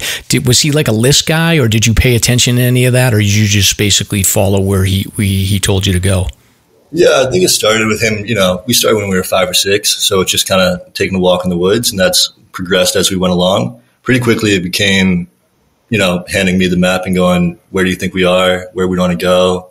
You know, what do you think about this situation? Let's talk about the risk.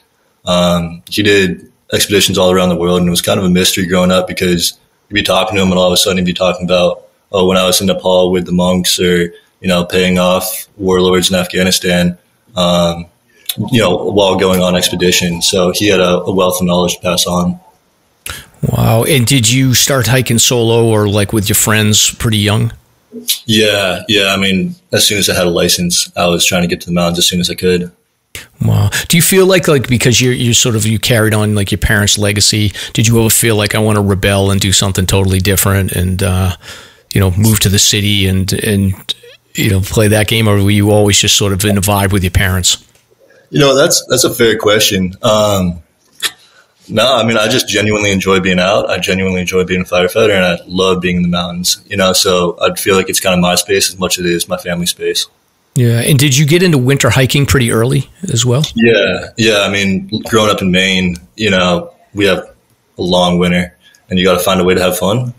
So we were skiing, hiking, snowshoeing, jumping in the ocean in the middle of the winter, just anything that we could to get out, really. Yeah. Do you have a favorite mountain or a favorite area in the Whites that you go to? It's got to be Mount Washington. I mean, it's the crown jewel, you know. Was it always that, or did you just pick that up when you got involved with being the caretaker at the Harbor Cabin? I think it was always that for me. I think I just always saw it as like endless possibility there. All right. And when you graduated high school, did you go to college, or did you what was your background after you graduated high school? Yeah, so I graduated in 2020, which was COVID. I was a committed college athlete at the time, and my scholarship disappeared overnight. And that was kind of the big seismic shift in my life that led me to Australia and to be a caretaker and to do these different things. Pretty quickly, it was clear that, you know, it's time for a gap year, and went to Knowles. And then kind of that was the launch pad off for the rest of my life. All right. And then how did you, I forget, it was been a couple of weeks since I watched the film, but how did you ultimately get connected to be the caretaker? And can you talk a little bit about the hiring process and onboarding and training? Yeah, totally. So Chris Wu was the caretaker when I was in high school and then the year of that gap year. And he decided he wasn't coming back. And I was always coming up to him and saying, oh, how do you get this job? Like, to me, it was incredible. You get to live in the mountains. You're surrounded by this incredible community. You have access to all this terrain and all these mines. And And he kind of gave me a call and said, "Hey, I'm not coming back. Throw your name in." Didn't get it that first year, which is probably a good thing because I don't think I was ready for it. Following year, you know, they're looking for people. You put in your application just like anything else. You go through I thought it was a pretty intense interview. And then, they give you a call and say, "Hey, do you want to be the guy?" And I said, yeah. And then we went up, me and a former caretaker, and he kind of gave me the inside scoop on a lot of things. And then there's we call it Caretaker's Bible, but it's been written by a whole bunch of different caretakers of the past, and it has all our systems, anything you'd ever need to know there. And you kind of just launch pad off that and figure it out as you go. Yeah. I picture you opening up that Bible and it's like a bright light, like Indiana Jones opening the. Why is the electricity not working? Oh. Yeah, exactly. So you hung out at the Harvard cabin a lot when you were younger. Did you do any of the other cabins? Did you go up to like Randolph Mountain cabins, or was it always Harvard? I think it was always Harvard for us, and I think that's because the Harvard cabin was also a great place for my dad. So it was kind of became like our family spot to go.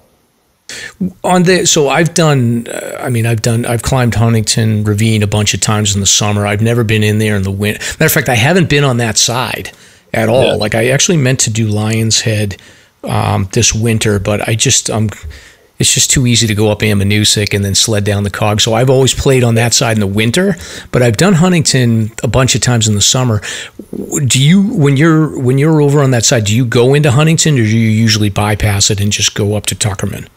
Yeah, I think, our guests and myself included will kind of split between, some ice climbers would go over to Huntington, skiers might go into Tux, and then like people that are summiting will go up into the snowfields and above. It's kind of split between all of it. Spend a heap of time in Huntington's and a heap of time in Tux as well. Do you, as a caretaker, I'm kind of curious about this. Like I just did Zealand Hut, and he didn't really. The guy there was fine, but he didn't really quiz anybody about their like gear or knowledge or anything like that. Did you ever get into that at all with like just sort of checking people, do sanity check to make sure that they were really should be up in that area, or did you just assume that they're if they're there, then they're on their own and they can figure out their safety piece themselves? Yeah, we follow the Forest Service lead on this, but I also believe this is true, that I want you to understand the risk that you're taking. And if you're okay with that risk and you understand the possible consequences of it, that's your choice and you're able to make that. There was, when sometimes you see things that are a little off, or for example, I had someone come up with a static rope to climb ice, and that wasn't really going to work for him. So it's a little bit of a delicate balance of, hey man, this is what might happen if you fall on this rope.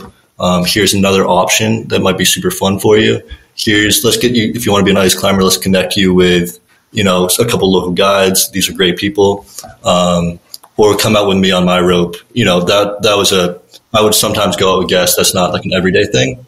But I think it's more, and you try to get it to be their idea, but trying to steer people towards understanding and accepting risk. So you're not being preachy, but you're also poking a little bit to just give them some advice. So that makes sense. I'm imagining though most of the people that show up are pretty capable. Absolutely. I mean, almost everyone knows exactly what they're doing, and there's some really incredible mountaineers pass through that cabin every year. Yeah. Now, how much so you've been there? You were going there a long time before you actually got the job as caretaker. Did you know a lot about the history of the cabin? Yeah, just from being at the cabin and being around, I kind of knew the folklore side of the history. Like when Fred Becky came and wrote, I was here on the back of the latrine, and kind of all those folk stories from the past. I always knew it was kind of, and it had my family's history in it as well. Because my dad went to college, and when he was in college, he'd go to class for 2 days and then bring all his homework up, climb the day, and then do his homework at night. So there's heaps of stories from there as well. And then I learned the kind of administrative and all the history of how it was built and everything like that once I got there. Yeah, it's interesting. And then as far as the all of the, you talk about the Bible and all of the duties that you have to manage. Can you, and maybe it's been a while, but like, could you run the listeners through like what the typical checkpoints are for? I'm assuming like you got to get water, you got to make sure that the latrine is clean or set up. What else? Like, what's the checklist of things that you got to worry about as the caretaker? Yeah, so starting right in the morning, about 5 o'clock, wake up, go over to the snow pits. And we're effectively gathering data for the Forest Service and the National Weather Service. Mm-hmm. That's always tough because you wake up in your warm sleeping bag and you hear the wind howling outside and you got to go out there, but you don't really want to get up. Then you layer up and it's like a cup of coffee. It wakes you up every time, that cold air. A lot of the things are the things you do to survive anyways. Getting water, shoveling, making sure all your main 3 systems are all right, your firewood, your propane, and then your electricity, which do and can break consistently. Mm-hmm. And then beyond that, then you're moving into talking to your guests. I'd always like to know roughly where my people are going, just in case they didn't come back at the end of the night. And then, kind of your day's your own. You might go kind of poke into Huntington's and get some data. You might go ski left, kind of from 9:30 to 5 is your time. And then rolling back in is, let's get the fire going. Let's get hot water on. Let's make sure everyone's come home and let's have a good time. When you have like crazy storm systems, like you get bombed by like 1.5 feet, 2 feet of snow, how much shoveling around the cabin do you actually have to do? About a day and a half where it just keeps coming. It can at times. Especially in the early season, because I like to pack the sides of the cabin. Mm-hmm. It keeps it a little bit warmer, especially in those real cold nights. So, you get your normal, let's get the front yard kind of, and that's like half an hour, but moving all the snow over to effectively make a big igloo of the cabin was a lot of shoveling. Did you, with the visitors, did they help you with shoveling sometimes? Yeah, the visitors are incredible. I never really asked them to do anything like that. I was like, you guys are on vacation or taking your time. You're on the mountain. You should do your thing. But people are so generous. Yeah. I know the AMC huts. Like I've been up by Lonesome Lake in the winter, and like the Boy Scouts will show up, and they're loud, but they definitely do the work for shoveling in those areas. Yeah. So, but you probably don't get the Boy Scouts visiting too much, I would guess. I didn't get the Boy Scouts. We get college groups a good bit. Yeah. Yeah, that's good. What about cooking? Are you a good cook, or do you pretty Spartan when it comes to what you're eating up there? All my food came up on my back. So, the first couple of days were gourmet. I'd spend my time eating, cooking, have, burgers and, whatever, right? And then slowly I would always eat my best food, which meant I was always eating my best food. And towards the end of my kind of rations, it would get pretty Spartan. It'd be like rice and soy sauce and call it a day. Yeah. And what was the shift? How many were you there for a week and then gone for a week, or how did that work? 4 months on. You live there full time. So you were there full. That's right. Okay, so you weren't getting that confused with the AMC model where they do like 1 week off. So you're there the whole time. Did you get your dad to bring you some filet mignon or some good stuff? Did he come up? I told him when he came up, he had to bring a steak or whiskey, and that was his. That's what he had to do. Yeah, that's true. I forgot about that. So yeah, you're there for the whole 4 months. That's wild. And then what about entertainment when you get visitors? Are you in charge of like playing the guitar or anything, or you just leave it up to them to play cards or do whatever they want? Generally people are pretty good. I think I just try to be inviting to people and try to be inviting to people as soon as they walked in the door. I think that kind of set the tone. And then being like, most of the time people would do it by themselves, and kind of people stand up, welcome each other, say, come sit with us. But if not, I might introduce, hey, Jimmy, this is Alex. You guys both are ice climbers, and everyone comes together. It's not a very big space, and it's kind of very conducive to just making friends. Yeah. I've been over there a couple times in the summer just to check it out, but I haven't been over there in winter. So that's going to be my goal next year. I'm going to get on that side, and I'm going to play in the winter up over there. What about, so you did it for 4 months, and then are you planning on coming back again? Yeah, so I'm over in Australia right now, kind of doing the whole land down under thing, and I would love to come back. I absolutely miss Mount Washington like hell, and it's such a special place. If I was given that opportunity again, I'd love to. right now we've got Jimmy Rips, and he's doing an incredible job and is an incredible mountaineer and truly mountain soul. So he's got the reins right now and he's killing it. But, when he wants to move on, I might want to come back in. Awesome. And did you ever get tapped to come on some rescues if anybody got in trouble, or were you just too far away for that?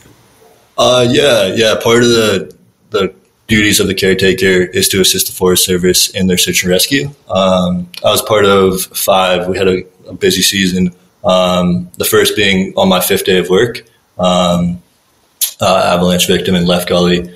And I think most of the time the thing is we live up there and we're kind of pre-positioned. And especially when there's not snowmobile access, we're much closer. Kind of get to the patient sooner. Through the Forest Service directive. So as needed, they might give us a call. And then is it up to you to make the call to say like, all right, well, I got 10 guests here and I can't leave because, I've got to worry about the guest? Or do you, if they call and say we need help, you're just going and dropping everything? Yeah, I think we operate under, we're just going to go. I've always been able to just kind of leave the cabin and it's never burned down or had gone too crazy. So, people can generally take care of themselves, and most people are pretty responsible with it. So I never thought anything about, not leaving because there was guests there. Okay. It's all good to go. Awesome. And then as far as the activities, so you've got ice climbing, you've got backcountry skiing, you got hiking. Do you have a preference? Do you have one that you like over the other? Before I was a backcountry skier, and then I really got into ice climbing, and then putting those together really has become incredible. Like going up Pinnacle, down right, and just kind of being able to flow through the mountains and mix your adventures that way has been really awesome. So I think kind of the days where you can go, kind of mixed ice climb into a summit, into a, left gully, right gully, shoot, descent, and back to the cabin are really fun. And can your dad still keep up with you? My dad can throw down. Yeah. Well, you're a young guy, so he must be. Your dad's probably close to my age. I mean, I have a daughter your age, so he's probably my age. So I'm not too crazy, but I can still get out there. So yeah, no, he's got the technique, and I'm more of a pull-up climber, so yes, beat him that way. He knows how to be efficient, I'm sure, which is good. Definitely. So what is I'm curious. So it's interesting. You're taking, I guess, what you would say a non-traditional path. Like, I mean, I know a lot of people your age, and, the typical path is like, okay, go to college, get your degree, work to get some internships, maybe get a, corporate job or take a year off to do some traveling. But you're you're doing a mix where you're focused on, some outdoor work, and then you've got the work as a firefighter. Can you talk a little bit about how you've ended up with these career opportunities? Yeah, absolutely. COVID kind of changed everything for me. And that traditional path kind of disappeared overnight. And what I've found is that I think the classroom's a great place. I think you can grow a lot in it. I think a college degree is great. But I'm also trying to grow. I'm just trying to be in the pursuit of knowledge. And I think I can find that outside of the classroom. For me, I was kind of geographically non-centered. I could take any job anywhere. And that really helped me be able to move around. I also realized that, if I applied for 100 fire jobs and I got one callback, I only need one callback. Yep. So, those two things together really have allowed me to kind of pursue some of these outdoor adventures and be in different and new places, Yeah, and it's that one opportunity, especially firefighting. Once you've got that on your resume, then the next time you only got to apply to 50 jobs, and you're going to get one call back. So when you say yes to a venture, it kind of multiplies on itself. Yeah. How did this gig in Australia develop for you? Yeah, so I was a federal firefighter for the U.S. Forest Service, and they send their guys over when we're having a bad time. And, they're incredible people, and they're always kind of laughing, oh, come on over and see what we do. And I kind of had the space and time to do so. So, applied and they picked me right up. So, yeah, I'm now sitting in the great land down under. Wow. How has the adjustment been moving down there? It's incredibly culture shocking, which it would be. But the Aussies are such a open and kind people. They kind of come to everyone like they assume that you were already friends. There's kind of no wall between people, which is really incredible. It is hard to understand their accents, though, especially deep in the bush. Yeah, I bet. And then the living, are you in a city or are you in a more rural area? Yeah, I spent the last 6 months pretty deep in the bush, in a town of 3,000 surrounded by kangaroos. Really? How much interaction did you have with the kangaroos? I mean, every day. They're in my backyard. Really? Yeah. Could you approach them, or will you have to worry they're going to punch you in the head? These were the big reds, the ones that have 6 packs and kind of look like jacked up. Yeah, they're jacked. Yeah. So I kind of gave them their space out of respect, you know? Yeah. Well, that's interesting. And then is there a lot of activity with bushfires where you were? Yeah, it's been a relatively quiet season with a pop at the end. So we've been kind of flat out for the last 2 months. And, kind of bouncing around the state of Victoria. Okay. And is it a contract gig where you'll have to eventually, it'll end and you'll move on to something new? Yeah, exactly. We do about 6 months, half a year is the season, and then we move on. Yeah, what a life. I mean, for the listeners here, so just my opinion, and Jack, you can comment on this, but, I went through sort of the traditional path where I really didn't take that break, and I've gotten a chance to do some travel. Matter of fact, I'm going to Europe next week, so I'm going to do a little bit of climbing in like Poland and Slovakia, but, it's like one day at a time, but like to really immerse yourself into a new area, like you did the smart move. During COVID was just brutal. So I can tell you from experience with my own kids. So it's a smart move to do this early because, you don't know how much time you have in this world. And I think taking time when you're young and healthy to do this stuff it's a smart move.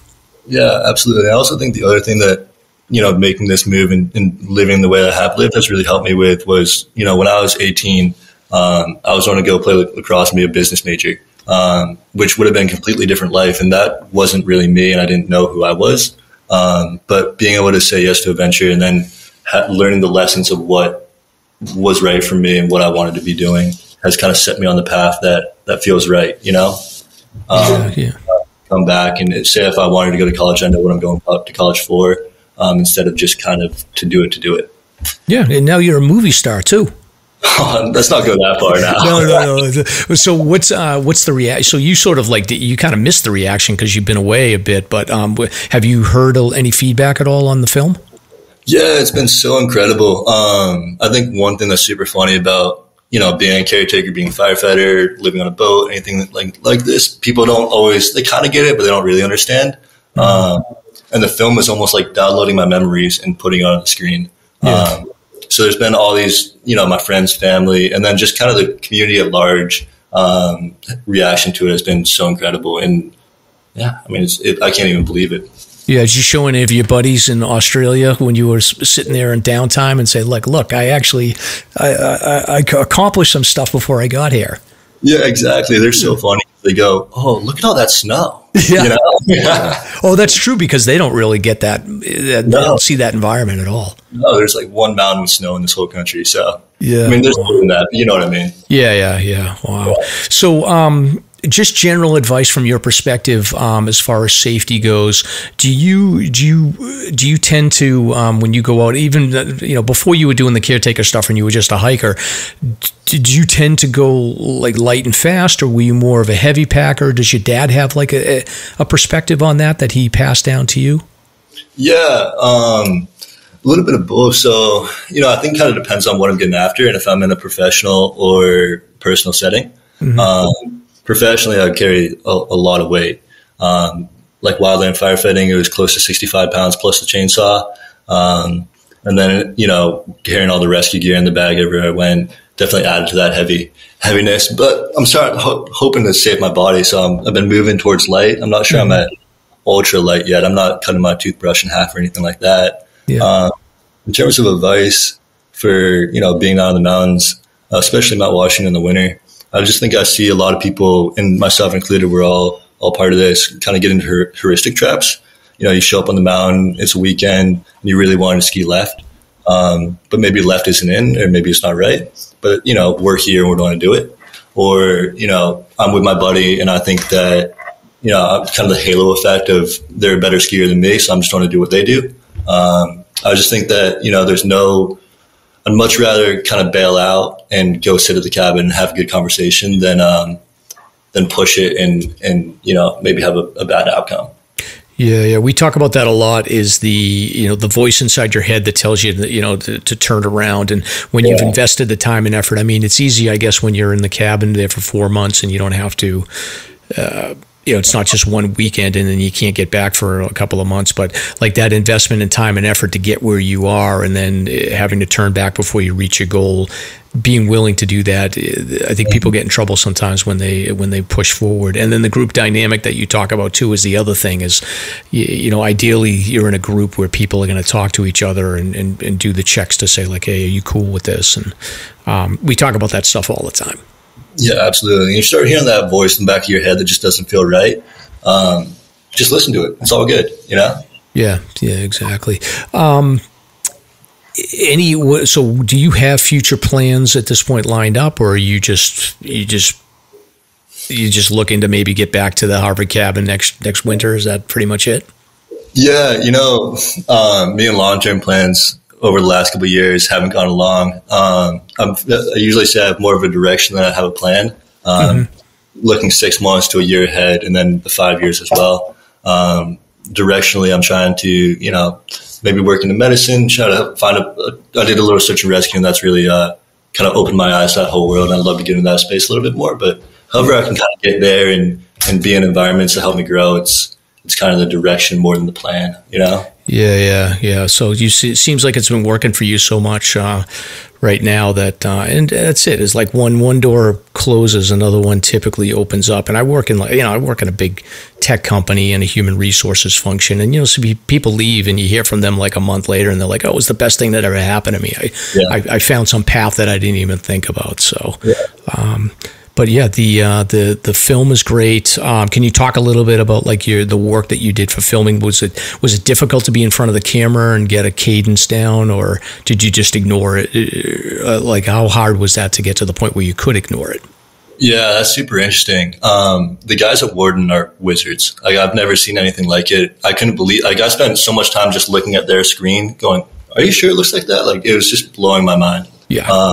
It was kind of hard to explain and understand because I spent so much time in the cabin. They made it look better than you could see with your own eyes. It was pretty funny though. I met them my last day of the season, and then kind of saw them again a year and a half later with all these cameras. Pretty soon it was just, here's the camera and let's go. They're putting it, half a foot away from your face and just going, hey, we're not here. You go, you definitely are here, Yeah. You could have really broken them too, because they're carrying like 80 pounds worth of gear, and you could have just moved pretty quickly and broke their backs. Oh, the amount of gear, I knew they were serious when I saw the amount of gear they had. I mean, like 200 pounds, 300 pounds. Yeah, I was talking to Stomp about it, and like the biggest thing to me about that film is, and again, I haven't been in winter at the Harvard cabin, but I've been overnights on the RMC huts, and I've done a lot of winter hiking, and I don't know what it is about it, but they captured the mood of what it's like to be in those ravines in the winter. Whatever that vibe is, there's a certain vibe, and you can't explain it to people unless you've been out there, but they just captured it really well. They truly did. I mean, I couldn't believe it. Felt like watching my own memories on screen. It was that good, Yeah. And I'll link it back in our show notes so the listeners can check it out again. I know that we had a lot of good comments from the listeners before, but very happy that your dad reached out and connected with Stomp and got us connected. I appreciate you getting up and having your coffee. Oh, by the way, the coffee that you drink now, like nothing can compare, I'm assuming, to the coffee that you prepare at the cabin in a freezing cold winter morning, right? Yeah, I mean, there's something to be said about black coffee when you're so cold, like in the middle of that's like the best. Australia makes incredible coffee, and they take a lot of pride in that, and it's damn good. But you can't be being dead cold all the way to the core and getting that first thing in the morning. There's just something special about it. Yeah, exactly. So, I mean, eventually you got to get back into the snow, enough of the surfing stuff. I miss it. I'm going to be, as soon as I can, right back with crampons and ice axes in my hand. Yeah, yeah. Now, does your dad, does he do any more big mountain adventure stuff? Would you ever do that with him? Like go do some of those 8,000 meter climbs or anything like that? That would be awesome. Over the last couple of years, he really toned it down right after, like right when I was born, just for the risk factors involved in that. Yeah, yeah. And then, over the last couple of years, he's been getting up on Mount Washington. He's been, paddling heaps. He's just kind of been getting gnarly. It's been awesome to see. And that'd be incredible to go, into the Alps or over in Nepal or anything like that with him. Yeah, yeah. Well, we'll see. But when you do get back to New Hampshire, definitely give us a heads up, and we'll meet up. And I'm not much of an ice climber, but I'll definitely do like Lion's Head route and go up that way. That'd be super fun. Yeah, awesome. So anything else? I'll plug all the the film and all that stuff. Anything else we missed that you wanted to share with the listeners? I just want to say how good of a job Jimmy is, the guy who's taken over and is working it right now. He is the person we should have there, and he is a caretaker down to the bone. And he's coming close to the end of his season right now, and I just wanted to kind of give a shout out to him because he's amazing. Yeah, he's getting hammered with snow. They're giving him a tough send off because I think they're getting a foot and a half of snow today. Knowing him, he'll probably stay for a little while. Yeah. So that's dedication. So thumbs up to all the caretakers and all those huts because I'll tell you, like sometimes every once in a while, like you're hiking, especially in I'm familiar with the RMC huts and like on Adams, and it's nice going in there and warming up when you're coming up Lowe's Path, you're dying, and then you see that hut and you're just like, all right, this gives me 10 minutes to relax and sit down. Absolutely. Such a good feeling. Yeah, awesome. Well, I appreciate you taking the time, Jack, and stay in touch, and we'll definitely share the film again with our listeners. Well, thank you. Thank you for having me.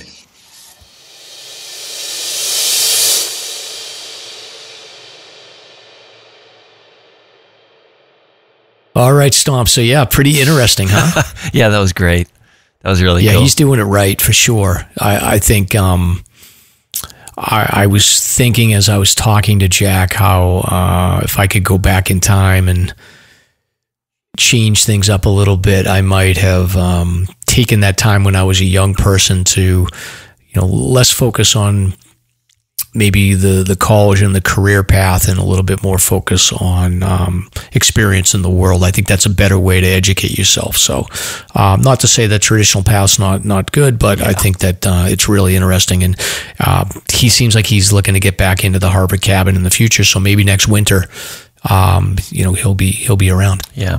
I really enjoyed the talk about surfing and the longboards because that's what I grew up learning on. My dad and I surfed during the hurricanes around here, around Boston, north of Boston, south, and that was cool listening to him talking about surfing and great whites. Oh, come on. Yeah, and it made sense. I always wondered that about like how do you pick between like the longboard and the short stuff, and I think the stability and all that makes sense. Absolutely. I think I've only ever surfed, like I tried surfing a little bit in Rhode Island and in New Hampshire and whatnot, but I didn't really ever get into it enough to really know the difference between a longboard and a shortboard. But yeah, he sounds like he's living life. Yeah, no, that's fantastic. So yeah, that was great. Yeah, and Jack, if you listen to this, I appreciate you getting up a little early. He was like, it was 9:30 his time when I talked to him in the morning, and he likes to sleep. So yeah, I appreciate him being flexible for us. Yeah, absolutely. Thanks. Very good, and then we'll link all of the links to the film for anybody that hasn't seen it, so that you can access it in the show notes. Absolutely, it's a good film. Really well done. Yeah. Oh, it's fantastic.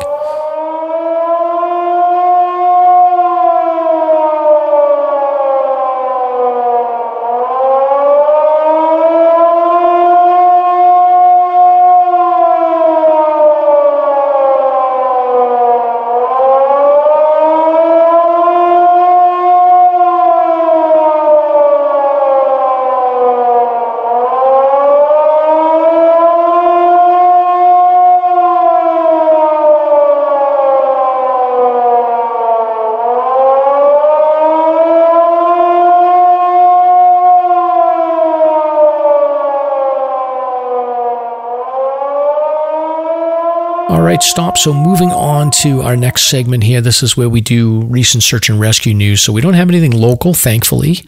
I got a feeling that's going to change next week or the week after. But we do have a couple of high-volume rescues here. We've got one from China. We've got one from Taiwan. So let's do 27 hikers were rescued in China due to a fire on a hill. So I guess they got trapped by a hill fire in China, and they were taken by boat to a ferry.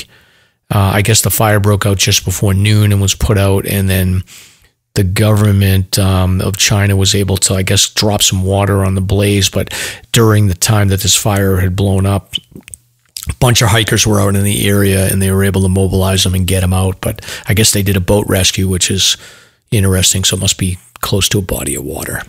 Yeah, that's a lot of people. That is, yeah. Logistically, it's interesting.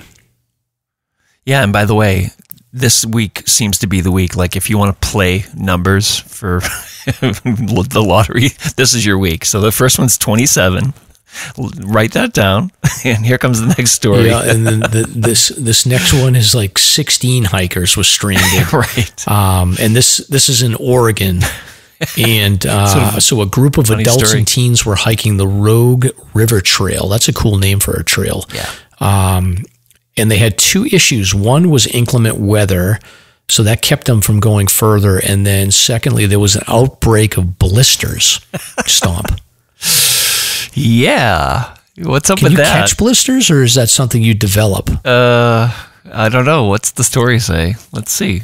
So dispatchers from the Curry County Sheriff's Office received a call from Garmin International, who reported they received an SOS from a man in Coos Bay, Oregon at 7:55 p.m.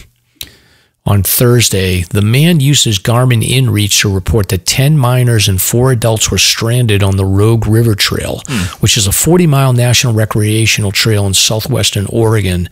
When the rescuers arrived the next day, they ended up evacuating a total of 16 hikers who had spent the night unprepared for conditions. They were all wet and cold due to inclement weather, and some of the boys had blisters on their feet, and they weren't able to continue.